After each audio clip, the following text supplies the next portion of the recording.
Ajith number 1. தல வணக்கம் தல. ஷேக் தலையோட அடிச்சா அஜித். அஜித் சார். அஜித் சார். அல்ல அஜித் அஜித் சார். அஜித்.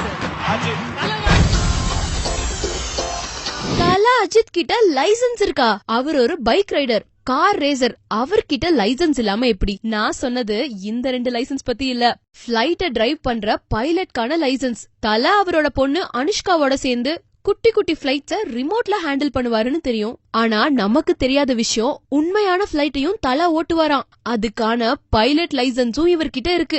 இத்தனை வருஷமா சீக்ரெட்டா வச்சிருந்த இந்த விஷயம் அவரோட க்ளோஸ் சர்க்கிள் மூலமா இப்ப வெளியே வந்திருக்கு. ஆக மொத்தத்துல சூப்பரான போட்டோகிராஃபர், ரைடர், ரேசர் போக இப்ப நம்ம தல அஜித் பறக்கிற பைலட்டும் கூட. ஊர்வாலா படத்துல வந்து காதல் என்னும் கண்ணாமூச்சி ஆட்டமாக ஒரு சாங் இருக்கு. அந்த சாங்கை வந்து இன்னைக்கு வரைக்கும் வந்து எல்லா டிவிலையும் சரி எல்லா சேனல் போடும்போது வந்து ரொம்ப குவாலிட்டியான ஒரு சாங்கு. இது எத்தனை நாள் எடுத்தீங்க அப்படின்னு சொல்லி எல்லா பேரும் என்கிட்ட கேட்டாங்க.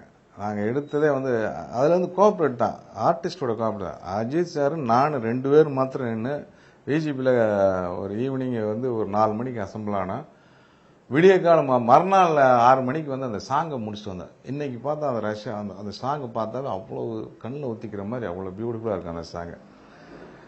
ஸோ அந்த மாதிரி வந்து ஓவர் நைட்டில் வந்து ஒரே சாங்கை முடிச்சுட்டு, அப்போல்லாம் அந்த சிம்ரான் மேடத்துக்கு வந்து பயங்கரமான டைட்டு. 1 hour வருவாங்க, 2 hours வருவாங்க.